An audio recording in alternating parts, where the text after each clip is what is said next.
The content of this podcast is provided for general informational purposes only and is not intended as, nor should it be considered a substitute for professional medical advice.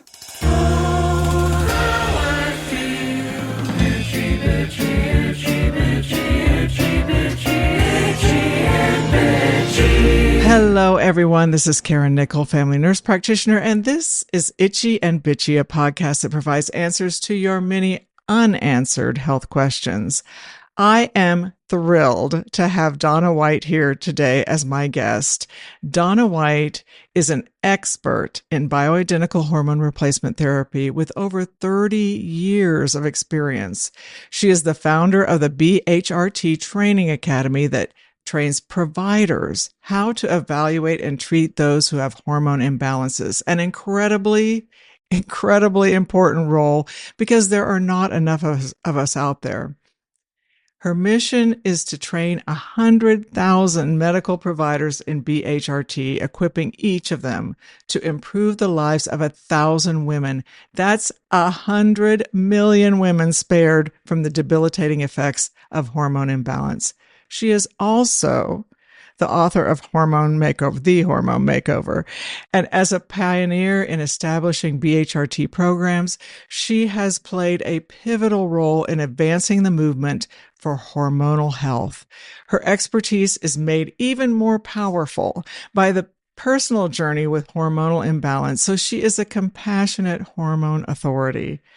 Donna White, welcome to Itchy and Bitchy. Our listeners are going to love to hear your story and hear how you are helping those of us with hormone imbalances. Welcome. Thank you, Karen. Thank you so much for having me. I'm excited to share things with your audience. I'm excited to be here with you. I've admired your work for a while now, so it's an honor.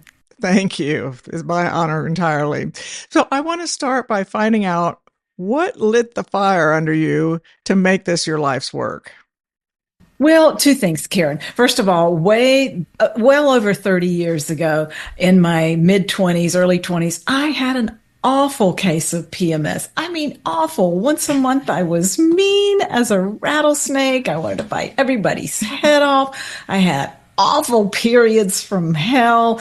I had cramps. I had the hormonal headaches, acne. I had all of the PMS stuff. PMS is pretty mean, sister, and that was me. So mean. So, thank God I figured out, wait a minute. This is happening the same time every month. This is hormonal. And for me, I did not want to take the pill. I didn't want to take an antidepressant or an anti-anxiety medication. I wanted to get rid of what was wrong. And so as I began to learn about hormones and hormone balancing protocols, I got out of that awful mess. I've literally been on bioidentical hormones for over 30 years. I think I should be the poster child or the antique or something. So you'd make a beautiful poster child, by the way. Thank you, darling. I know what it feels like to have PMS. I know what it feels like to have to go through perimenopause, menopause. I'm 62. I've been postmenopausal for 10 years. I know what all of that feels like. And I don't want any woman to suffer from that because her practitioner doesn't know how to help her. Women deserve better. So that was my original impetus for getting involved in this work. I've never had another job. I've been in the field of bioidentical hormones for 30 years. And then, yes, it was my own personal mess, but and the more that I learned about hormones, I'm like, hormones are amazing. What estrogen does, it has 400 functions in the body. What progesterone does for women, protecting our breasts and so many other things. Testosterone, these hormones are absolutely amazing. But if they're low or out of balance, women suffer. And I don't like that at all. I appreciate that. And while you're talking about estrogen and what it does for you, so many women have concerns about starting HRT. And in the preface to your book, The Hormone Makeover, you share seldom heard information of a study that, and I'm quoting from your book, taking estrogen actually helps reduce the risk of getting breast cancer by 33%, end quote. So here we are in we have a new review study published in the Journal of American Medical Association that suggests that women, especially for women in early menopause, the benefits of hormone replacement therapy outweigh the risks. Isn't it about time for women to reconsider hormone therapy as a treatment for menopause? And I have a theory, but why do you think this type of information isn't shared with women? Well, what you're referring to is that study that came out in 2002, the Women's Health Initiative. And it was stopped early because the women were getting breast cancer and increased risk of stroke and heart disease. And so they stopped it 5 years early. And the media played it up. Overnight, HRT use dropped like 46%. And their docs were like, oh, sorry, no more hormones. You're on your own. That wasn't right. So that was back in 2002. And yes, it scared everybody. Mm-hmm. However, what the media didn't tell everybody is what kind of hormones were used in the study. It was estrogen from pregnant mare's urine, Premin, horse urine estrogen, and synthetic progestins. And so what with the stopping of HRT use and doctors not, obviously concerned for their patients, we lost a whole generation of medical education because of that one study done on hormones that aren't what we would recommend using at all. But what is so interesting, Karen, is, and I know you're well aware of this, the original authors of that same study came out 18 years later, a couple of years ago, and said, wait, hold on here. Actually, those women on estrogen only had a 23% less risk of breast cancer. And if they were on estrogen and then got breast cancer, a 44% less risk of dying from it. Did we hear that on Good Morning America? No, nobody came up and cleaned out that, cleaned up the mess that made. And it has caused what I call a hormone crisis in this country, a lack of education. But I'm not basing these comments, Karen, and neither would you or any other provider that's well worth their salt, on one study. There's other studies. Everything that I purport, say to you and what we're talking about, just so, your audience is aware, is based on studies and research. I'm not into marketing. I don't make any money off of hormones. It's what does the research say? And we have other studies that corroborate the same thing. Estrogen doesn't cause breast cancer.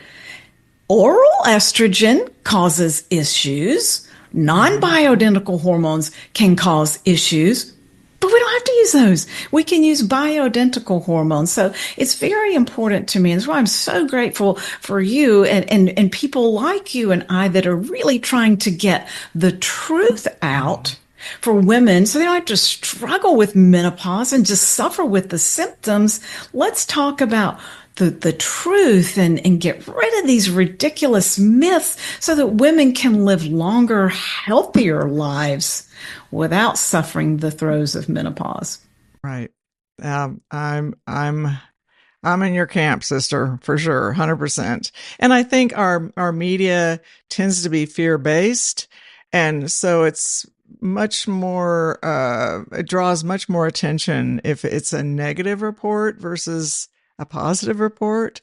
And we tend to, in the media, word things in a way that is I think, true, but not truthful. In that, say they have 10,000 people in a study like WHI, which had tens of thousands of women in it, women off HRT might have 1 in 10,000 cases of breast cancer, and women on HRT might have had 2 out of 10,000 with breast cancer. But we don't hear 1 in 10,000 and 2 in 10,000. We hear double the risk. We went from 1 to 2. So that's another real problem.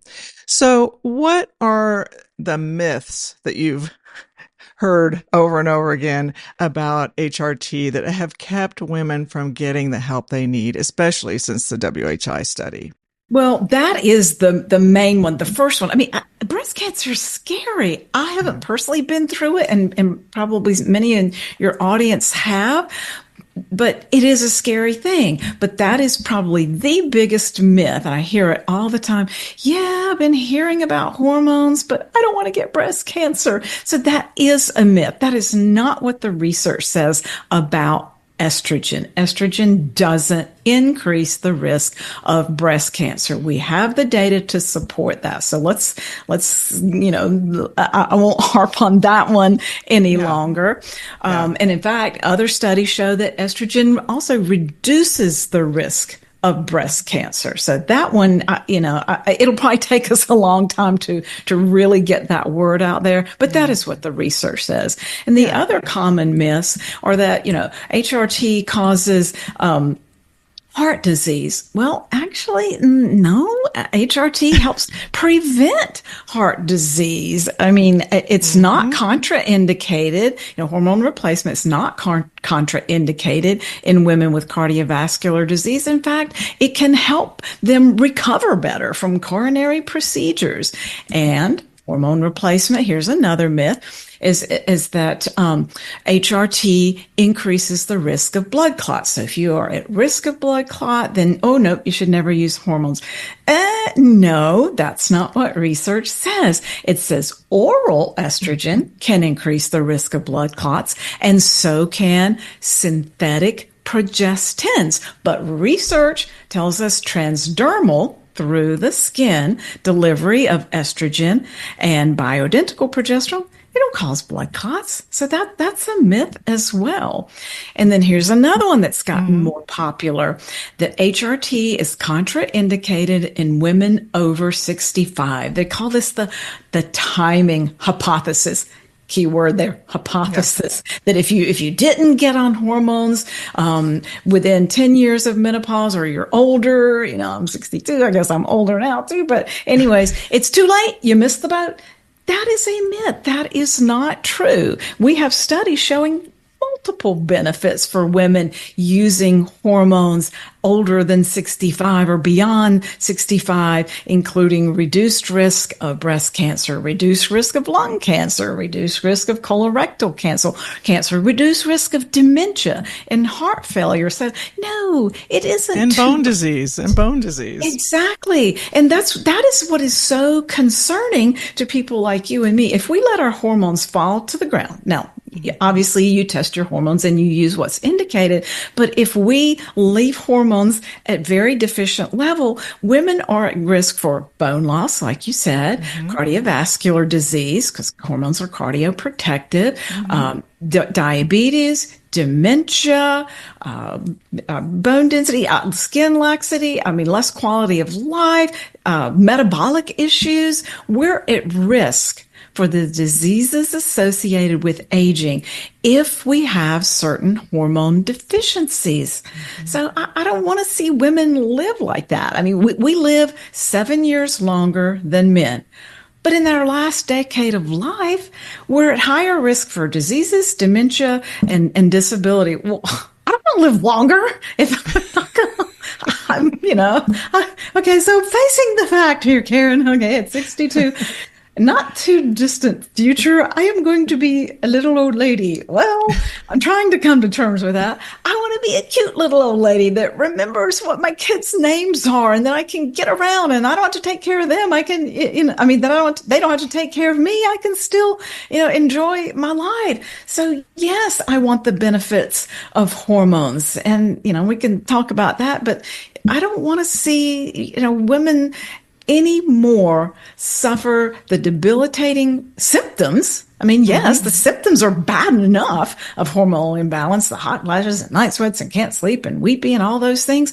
But it's more than just the symptoms. It's the diseases that hormones protect us from. Absolutely. It's interesting. One thing that I heard from my patients pretty frequently when we talked about hormones, they said, well, if my hormones go away at age 50 or 51, that's the natural state of things, and I should just live with the natural state of things. And I say, yeah, but see, 100 years ago, we died at 50. When we were done procreating, we kicked the bucket. And now we're living 30 and more years beyond the time we go into menopause. So do we want to have quality of life during that time? Our eyesight dims. Are you going to not wear readers because it's natural? Yeah, exactly. I know it's interesting that but it's confusing to rationale we come up with. But yeah, I hear you and I agree. So tell us a little bit about the testing methods that you use to train your providers, and how to view the test results. You don't have to give all super detail, but how you view the test results in terms of the process of decision making when it comes to prescribing the BHRT. And this is, by the way, people, this information on a layman's term is found in chapter 6 of the Hormone Makeover. You can find all these things in that book, which is awesome. Thank you, Karen, for reading it. I appreciate that. Hope you found it helpful. Yeah. Oh, look, well, check it out. Check out all my notes. I'm sure you know most of everything that's in there. So testing is important. I mean, as you start to look at all of the things that hormones do, like, estrogen helps keep us from gaining, on average, most women gain 20 pounds at menopause. Doesn't have to be that way. And we know from research on estrogen that it helps reduce wrinkles and prevent wrinkles and even reverse wrinkles, or so many, including heart disease protection and bone protection and cognitive protection, all those things. These hormones are so amazing in all that they do, but we don't and thyroid's an amazing hormone, but we don't run out and take hormones just because of all of the amazing things that they do in the body. We need to be to work with somebody who tests us for our specific hormone deficiencies. Not every woman's actually low in estrogen. Some women are. Some women have low testosterone. Some women have low progesterone. Some have way too much stress hormone, cortisol. Some women don't have optimal levels of all of the thyroid hormones. So testing is critical. It's very important. And so there are 4 ways to test hormones. And one is through, common, venous blood, draw from your arm, what everybody's familiar with that.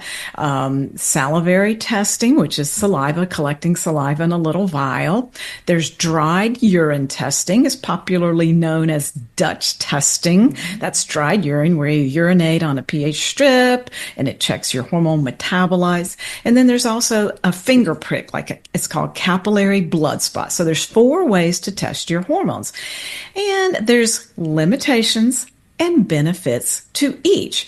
Generally speaking, at the BHRT Training Academy, we recommend that our providers draw as much hormone levels as possible through, venipuncture, your standard serum test. You can get estradiol, the primary estrogen, progesterone, testosterone, DHEAS, one of the adrenal hormones, and all those thyroid panels, which are important, not just a TSH, but the free T3, free T4, TPO, all of the, reverse T3, all of the key thyroid hormones. It's important to look at fasting insulin, hemoglobin A1C, because all these hormones kind of work together.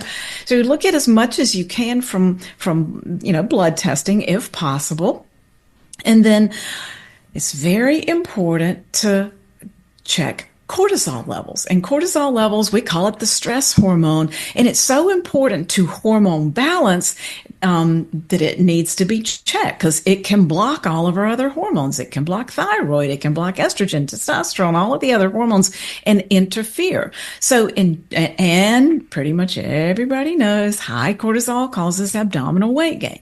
That is true. It does. There's 4 times the number of receptors in the abdomen for cortisol. And if your cortisol is chronically elevated, that's where the weight gain goes, right there, where we don't want it to go.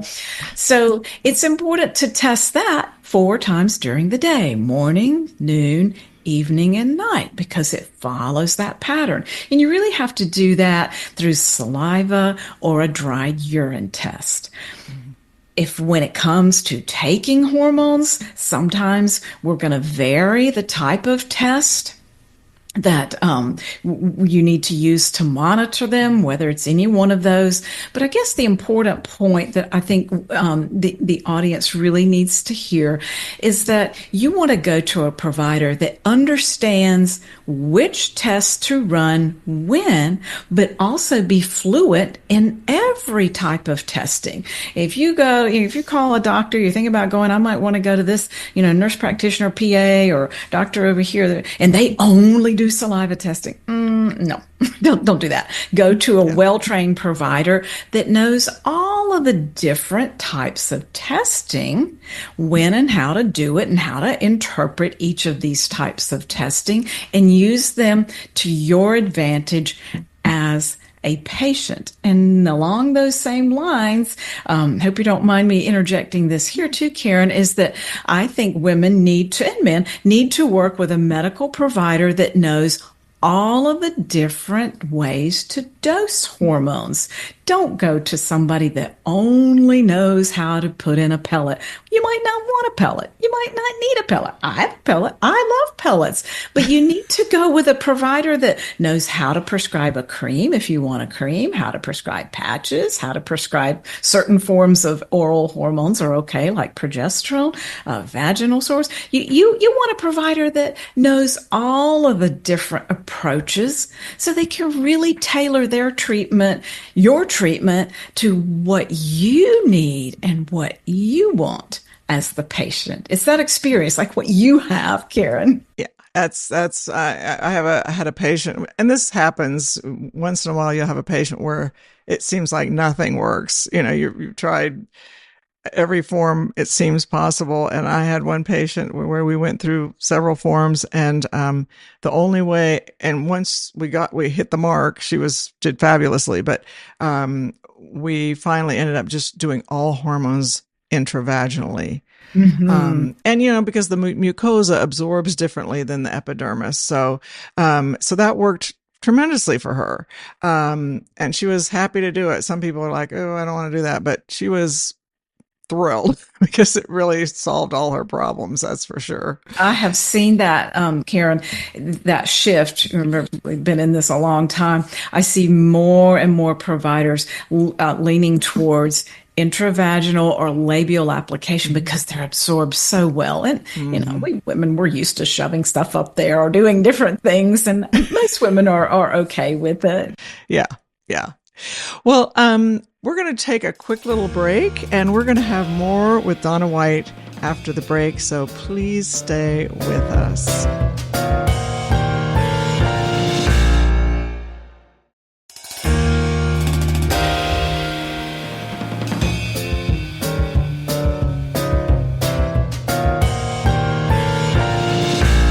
So my guest today is Donna White, author of The Hormone Makeover and creator of the BHRT Training Academy for Providers.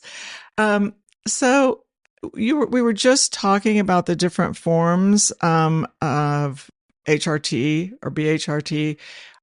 So do you train your providers in all of those different forms of how to dispense the hormones? Yes. And I think that is so important. I'm glad we got to talk about this because I think it'll help some patients, because some, women will say, well, what should I do? A cream? Should I do a patch? Should I do a pellet or injection?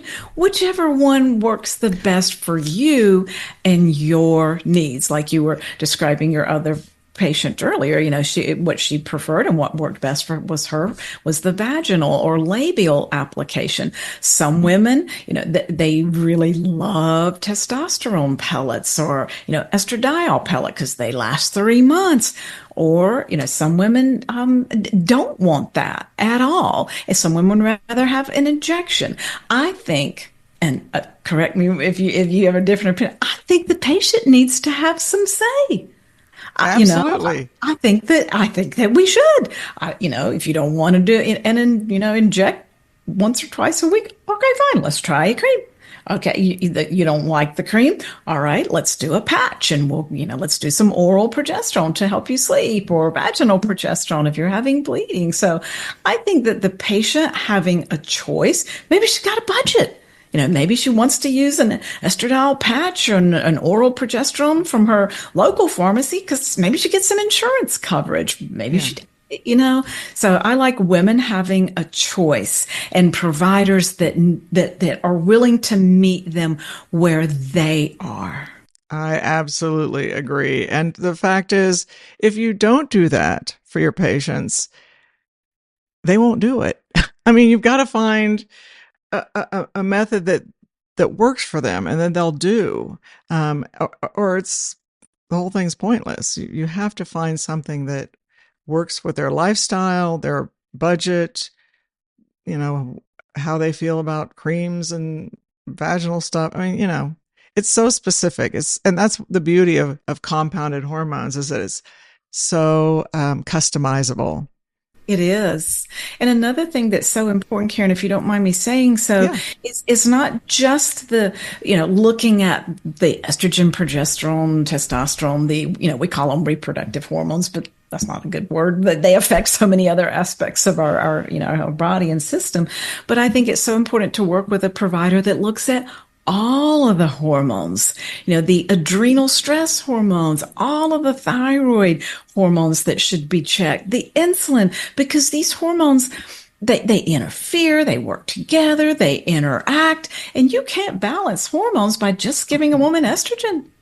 There's more to it. So that's why it's so critical that providers are trained in all dosing forms, all testing, all types of hormones that need to be tested to help these patients out. It really frustrates me to hear a woman say, "Oh, I tried hormones and they didn't work for me." Well, you weren't dosed right. Hormones always do what hormones are supposed to do. So either you weren't dosed right or there was something else going on, like a slight, like a stress hormone thing, or maybe nutritional deficiencies or food sensitivities. We just need providers to be very well trained to help women. So I'm so glad that you get the word out and you're pushing this movement forward to help women, especially. Well, you're doing far more in that area than I ever did, but I could just help people here. Well, I was going to say I could help people here in Knoxville, Tennessee, but you'd be amazed at how many people came from far and wide, all over the country. It was incredible. No doubt. But yeah, that was my next question for you, was the other things that you look at, because I remember when I first started doing compounded hormones for women, it was 2003, because everybody got yanked off their hormones and everybody's miserable. And I thought there's got to be a better way. So I got trained in prescribing compounded hormones. And I very quickly found out that plugging in the hormones definitely help with certain symptoms, like hot flashes and night sweats and brain fog, and sleep. But I realized, we're not looking at the whole picture here. So I got more training to find out about thyroid and adrenal and how they are so interconnected. And if you ignore one area, you're not going to get the results that you want or your patient wants. That's just the bottom line. So Couldn't agree more. Yeah, if you can share what you tell women about how to find a provider who prescribes compounded BHRT and is doing a good job of it, how do you make that happen? And I'm glad that you asked that, because it's a struggle. Because, I heard from my neighbor across the street the other day, she asked her gynecologist about hormones. She says, "Oh, no, you don't need that." And, then her sister says, "Oh, I want to take hormones, but I'm so scared of breast cancer." They're just getting too many conflicting answers. So that to find a provider that is well-versed and well-trained, we have a listing on our website, bhrttrainingacademy.com, of some of our certified providers. But if if you don't see anybody on there that's local or that works out for you, if you're trying to find a provider, I would pick up the phone. Well, I would search Google, because Google knows all things, right? No, I would do the Google. Sure it does. Yeah, I would do the Google search, but I would call and ask. And we've been kind of talking all around this. I would find out, do they do all types of hormone dosing options? How long have they been prescribing bioidentical hormones? And do they look at the other hormones as well, like thyroid and adrenal hormones? Those are some key questions. How long have they been doing it? Do they do all types of dosing forms, all types of testing? And how long have they been doing it? And just have the consult with them and see if you feel comfortable. If so, here's another trick. Call your local compounding pharmacy. They know who's prescribing hormones in your area, and they also know who's doing them pretty well, because the pharmacist will hear the complaints. they will hear the complaints and the praises of the providers in your area that are, that have a very good reputation. So it takes a little extra homework, but it really is worth it. And the other thing maybe we should say, Karen, is that most providers that are well trained in functional medicine, integrative medicine, or bioidentical hormones, which possibly we should define that, because I don't think we've done that. People that are very well trained in that, they're not insurance-based practices. So don't be disillusioned or off-put that these are providers that don't accept insurance. They can't, because how many times do you go to the doctor and the in and out, 10 minutes, 5 minutes, 15 minutes, they have to hurry. They have to flip the room. They don't have time to talk to you. That's not how functional medicine or bioidentical hormone therapy is done. These providers need time with you. They need 30 minutes, an hour to help you get your hormones back into balance, to help you understand, what foods you need to be eating, what lifestyle changes, what supplements also need to go along with whatever your type of hormone imbalance is.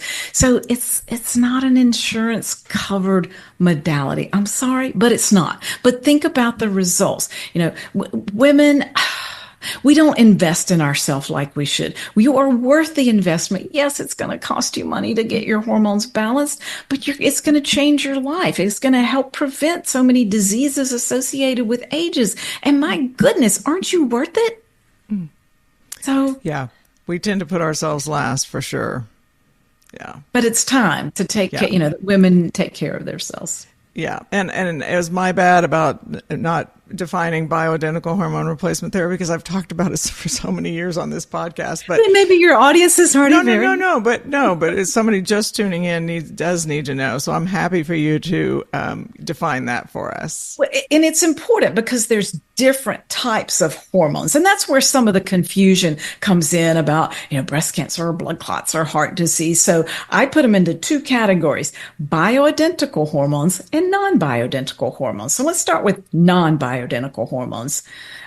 That's animal-derived hormones like estrogen from pregnant mare's urine, Premarin, or synthetic hormones like ethinyl estradiol, Provera, medroxyprogestin acetate, norethindrone. Any of those are non-bioidentical. Birth control pills are non-bioidentical forms of hormones. Bioidentical forms of hormones are exactly the same in molecular structure as our human hormones. There is no difference. They're exactly the same. Okay, so why is that important? Using a bioidentical hormone that's exactly the same as our endogenously produced hormones is critical, because that's where the benefits come in. They fit perfectly into the hormone receptors. They get broken down properly and in an on-time manner, just like our human hormones. They're the hormones we're supposed to have at certain levels, at normal or maybe optimal levels in our bodies, that help protect us from diseases associated with aging. So simply said, they're human identical They're in exactly the same. So let's say, your patient that is using the hormone creams vaginally, her body cannot tell if she made those hormones or she applied them because they're exactly the same. When you start using a molecular structure, a hormone that's different than what our bodies are supposed to have, those hormones, your body doesn't know what to do with synthetic progestin. Some of these hormones stay in the body for a long time. Like Primen can stay in the body for 4 to 6 weeks. They just aren't the same. Hence, side effects, adverse risks. Yeah. So it's so critical to use the bioidentical forms of hormones. That's where there's safety. That's where there's research. It's another myth out there that, there's no research on bioidentical hormones. Au contraire, we have research on bioidentical hormones going way back as early as 1976, and they've been used in Europe since, for 80 years. You can't patent them. So, yes. So we don't have any pharmaceutical companies doing any studies, but there are studies, as you said, on bioidentical hormones. It is out there. So before we go, I want to make sure we talk a little bit about your book, The Hormone Makeover. I mentioned it throughout our conversation and the kinds of things that are in it, but I think it is a really perfect book for the layperson to really understand what the goal of a provider who knows what they're doing, what their goal is in trying to help you resolve your symptoms. And I know that you also have some tools and trackers on your hormonemakeover.com website and resource guides that our listeners can look at. But this book would be super helpful for them to read. I'd love for you to speak to whatever you want to speak to on the book. Thank you. I appreciate that. I wrote that book for women to understand. I wanted to get through some of those myths and misconceptions because I didn't want them to be afraid of hormones. I want them to really understand them. But I wanted it more than just an about. Oh, hormones do this, they do great. They're, great, whatever. But what do you do? I wanted a resource for women to know what to do, how to use things, how to test, which test, this test. I want more of a how to and the understanding. And one of the things I really like, because I'm a skimmer and I like to get through material quick. I put a summary at of what's in the chapter, each chapter at the end of every chapter, so you can go back. Oh yeah. So smart. So smart. So that I just wrote it to answer the most common questions and for women to maybe see, wait a minute, maybe, I'm 42 or whatever their age. And, I think my progesterone might be low and understand more about it. So I tried to go into enough detail for it to be a resource for women. Yeah. And to know what to ask for. Yes. I talk about self-advocacy all the time. And, if you don't know what to ask for, it's hard to be your own advocate, So I think that the book can really help with that. What you're looking for in a provider or from a provider. Yeah. I hope so. Yeah. Well, Donna, is there anything else you'd like to share with us before we go? Well, I appreciate you having me. And I guess I just want to encourage women to do a little bit of reading, do some research. Don't go by just what one friend or practitioner says, oh, don't take hormones, there's no research. Actually do your own research, read material, listen to podcasts like Karen's, and listen and learn for yourself. And don't feel like you have to suffer through perimenopause or menopause. Be empowered. Be empowered with information. Get past this confusion because I call it the hormone confusion. There's so much confusion out there. Let's sort through it. And you're worth it. And the risk of not looking at your hormones or having them tested, it's not worth it. You don't want to be 80 years old and then, the world's finally on board with hormones and think, well, gosh, now I've lost bone and, I've got terrible dementia. Why didn't I do this? No, let's learn it now. The information is here. The science is clear. The evidence is there. It's time to have a look.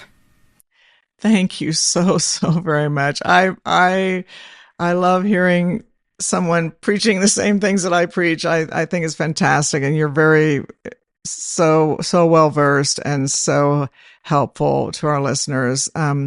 So thank you for sharing your knowledge with my listeners. And again, you can find out more about Donna White by going to hormonemakeover.com, and you can do the Find a Provider feature on her website, BHRTtrainingacademy.com. Thank you so much, Donna. And thank all of you for listening. Wherever you listen to this podcast, please leave a review and rate the podcast. Your reviews and ratings really do matter. Also, make sure you follow the show so that it will be automatically downloaded. That matters too. I encourage you to visit our Facebook page, IMB Podcast, where you can give us a like and leave comments or questions for me. Our website is Itchy and Bitchy, where there are blogs with some of our subjects available for you to read. We, meaning Forrest, will post the video of my conversation with Donna White on the website and the Facebook page.